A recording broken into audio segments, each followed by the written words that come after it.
Industry में। राज्यवर्धन जी, आपको बड़ी जिम्मेदारी दी गई है, क्या प्राथमिकता रहेगी सर? जिम्मा भी आपके कंधों पर। जो विभाग मुझे मिले हैं, मुख्यमंत्री जी की जो दिशा होगी इस राजस्थान के अंदर, जो हमारा संकल्प पत्र है उसमें ज़्यादा से ज़्यादा इंडस्ट्रीज हमारे राजस्थान में आए, उसके लिए सभी अधिकारियों के साथ मिलकर, अलग अलग विभागों के साथ मिलकर, जिस तरह से केंद्र सरकार के अंदर अलग अलग विभाग जुड़कर एक टास्क फोर्स बनाकर सिंगल विंडो क्लियरेंस करने का काम ये निश्चय करा गया है। और राजस्थान के लोग जो कलकत्ता में रहते हैं, मुंबई में रहते हैं या विदेश में रहते हैं, या जो दूसरी विदेशी कंपनियां हैं, उन्हें ज़्यादा से ज़्यादा राजस्थान के अंदर वो इन्वेस्टमेंट करें, अपनी इंडस्ट्री लगाएं, ये लक्ष्य लेकर काम करेंगे। साथ ही जो एमएसएमई सेक्टर है उनको भी पूरी तरह से राजस्थान सरकार किस तरह से सहयोग कर सकती है, उनके लिए सरलीकरण करने का जो काम होगा वो हमारा लक्ष्य होगा। अभी हम टारगेट लेकर काम करेंगे कि हमने कितना, अभी तक कितनी इंडस्ट्रीज हैं, कितना उत्पादन हो रहा है, कितना सर्विस सेक्टर है, और उसको फिर उस हिसाब से बढ़ाया जाएगा। उसी कल्चर जो है राजस्थान में इन्वेस्टमेंट में बहुत बड़ी बाधा रही है। रेड टेप कल की बात हो गई है। सर, युवा खेल मामला विभाग भी आपके पास, उसको लेकर क्या प्राथमिकता है? यूथ से जुड़े हुए मेरे पास 2 विभाग हैं, जिसमें स्किल डेवलपमेंट, एंटरप्रेन्योरशिप और युवा मामले, जिसमें खेल भी शामिल हैं। तो निश्चित रूप से राजस्थान के नौजवानों को हर तरह से आगे बढ़ने का मौका दिया जाए, जिसमें खेल कूद, स्किल डेवलपमेंट, और उसको नए तरीके से किस तरह से आगे बढ़ाया जा सकता है, केंद्र सरकार के साथ मिलकर किस तरह से दोनों डबल इंजन मिलकर राजस्थान के नौजवानों को आगे बढ़ने का अवसर दिया जा सकता है, इसके ऊपर पूरी तरह से चिंतन भी होगा और जबरदस्त रूप से काम भी होगा। आपने अपने टूर्नामेंट कराए थे, तो इस तरह का कुछ सर अंदर? जी बिल्कुल, प्रधानमंत्री जी का, मोदी जी का ये एक फोकस एरिया रहा है कि सभी सांसद अपने संसदीय क्षेत्र में खेल कूद कराएं, विधायक भी खेल कूद करवाएंगे, और इसको एक फॉर्मल तरीके से स्कूल एजुकेशन से जोड़ा जाएगा। स्कूल जो एजुकेशन के मंत्री हैं उनसे बात करके जो सर्टिफिकेशन प्रोसेस होगा, सभी युवा अच्छी तरह खेल पाएं, इसके ऊपर पूरी तरह से ध्यान रखा जाएगा। और साथ ही एक्सेलेंस, जो एक्सेलेंस है उसको भी बढ़ावा दिया जाएगा। थैंक यू जी, धन्यवाद। प्रधानमंत्री जी ने देख के के लिए उन्हें पता था, इसलिए ऐसा कुछ कहा नहीं उन्होंने, आप अपनी तरफ से जोड़ रहे हो।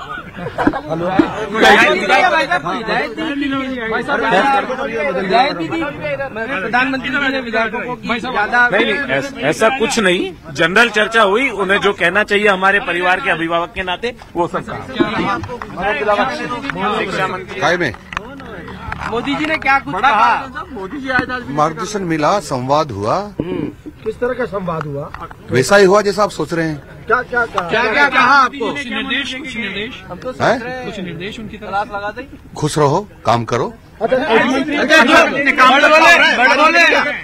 आपके काम की तारीफ हुई क्या? क्योंकि चुनाव जीता है, कार्यकर्ताओं ने अच्छी मेहनत की है भाई। तो मैं ही थोड़ी जीता हूँ चुनाव, बहुत सारे लोग जीते हैं। कुछ बोल ही नहीं रहा, शिक्षा मंत्री बन गए, बता ही नहीं रहा क्या? थोड़ा बहुत तो बताओ क्या रहा कुछ? बहुत अच्छा रहा, बहुत अच्छा रहा। आपको डिपार्टमेंट शिक्षा महकमा मिल गया है। विचार परिवार की भी बड़ी उम्मीदें होंगी आपसे, शिक्षा विभाग में किस तरह के सुधार होने चाहिए आपको?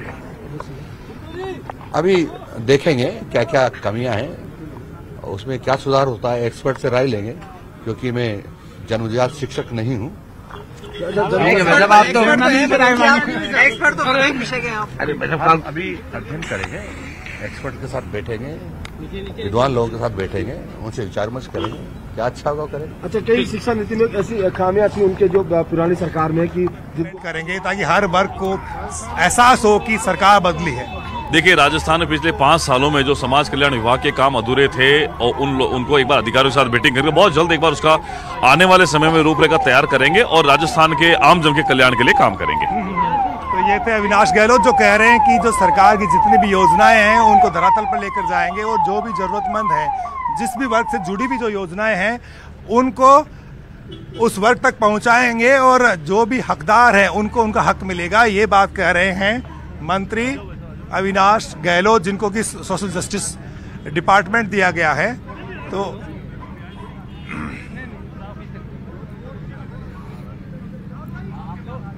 बिल्कुल बाबूलाल, और लगातार ये सीधी पीतलिया जी क्या कहा विधायकों को? लादूलाल पीतलिया को सुनिए। अच्छा ही कहा। नहीं, क्या कह के गए? कुछ तो बोल के गए होंगे आप लोगों को। लादूलाल पीतलिया जो है ना, कुछ ज्यादा बोल नहीं रहे हैं, लेकिन जितने भी विधायकों से हमारी बात हुई वो सब यही कह रहे थे कि पीएम मोदी ने सबको ये कहा है कि ईमानदारी से काम करना है और सबको, सरकार को और ज्यादा मजबूत करने की दिशा में कदम बढ़ाना है। तो यही सोच, यही मकसद और इन्हीं विचारों के साथ यहाँ से जो विधायक जा रहे, उदयलाल बढ़ाना से बात करते हैं। उदयलाल बढ़ाना जी, क्या बात हुई मोदी जी की क्लास में? क्या क्या कहा गया आप लोगों को? वो कोई हमारे संगठन के बारे में था, ऐसा कुछ नहीं है। संगठनात्मक जो मजबूती प्रदान करने के लिए बोला था और कुछ नहीं, ऐसा कुछ नहीं। क्या क्या कहा मोदी जी ने? वो ऐसा बोलने वाला बाहर बोलने के लिए मना किया? नहीं, ऐसी कोई बात नहीं है। फिर भी क्या संगठन कैसे मजबूत, किस तरह से पहुंचाएंगे आप लोग? सारी योजनाओं को जो है, जो पात्र व्यक्ति और जो उस योजनाओं से वंचित है, उन योजनाओं को, चूंकि पंचायत स्तर पर जो है वो हम शिविर लगा रहे हैं और उन व्यक्तियों तक उन योजनाओं को पहुंचाएं। काम करो। बिल्कुल, सभी लोग जो है जनता के सेवक ही हैं। जब प्रधानमंत्री मोदी भी जब प्रधान सेवक है तो निश्चित रूप से विधायक भी सेवक। बोले जो विधायक है उनको हिदायत दी है कि ज्यादा बोलना नहीं। नहीं, ऐसी कोई बात नहीं हुई है। मुख्यमंत्री जी ने अपने संबोधन में क्या नहीं दी हिदायत? इसका नाम बदला जाएगा, हिदायत ही नहीं दी, पूर्ण योजना किया जा रहा है। नहीं, ऐसी किसी भी योजनाओं का नहीं है जिक्र, है ना? Thank you. कुमारी आने वाली है।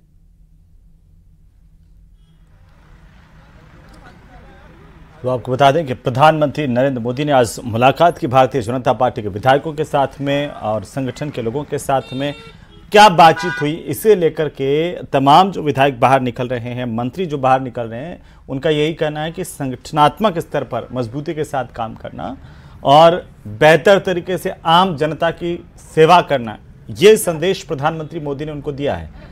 हालांकि ज्यादातर जो नेता हैं वो बोलने से बचते हुए भी दिखाई दिए। एक एक करके हम प्रतिक्रियाएं लगातार आपको सुनवा रहे हैं। जो नेता इस वक्त बाहर निकल रहे हैं भारतीय जनता पार्टी के दफ्तर से, उनको सुन लेते हैं। फिर भी सुशासन का पाठ भी तो पढ़ा के गए हैं। कोई पाठ नहीं पढ़ा है, गपशप करी मस्ती से। राम मंदिर के लिए कुछ कह के गए होंगे, भाई राम लला का भव्य मंदिर बना है। गपशप मस्ती से, एक दूसरे से नहीं, फिर भी कैसे? हंसी मजाक, चुटकुले। अच्छा, पार्टी को मजबूत कैसे बनाएंगे? वो उसमें ये थोड़ी सी बात तो बोलनी पड़ेगी। क्या बोल दिया ना?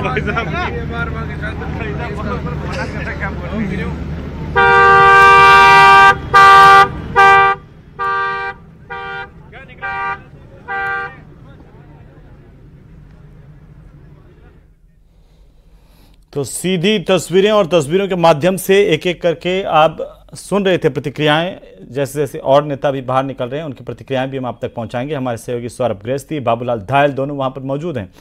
और हमने सुना कि जैसे लगातार जो नेता बाहर निकल रहे थे वो एक ही बात कर रहे थे कि प्रधानमंत्री ने संगठनात्मक और गरीब की सेवा करने का संदेश दिया। बाबूलाल, अब तक जो नेता बाहर निकल रहे हैं, पाटनगर के विधायक हमारे साथ मौजूद जी, कुलदीप जी, किस तरह से आज मोदी जी के बीच में आप लोगों ने उनकी बात सुनी और क्या कह के गए हैं आप लोगों को? स्वास्थ्य ठीक नहीं था, मैं तो बाहर ही कुछ समय बाहर रहा, मेरी तबीयत ठीक नहीं थी, मुझे बहुत ज्यादा जानकारी है नहीं। अच्छा, फिर भी बहुत अच्छा अनुभव रहा होगा सब विधायकों का।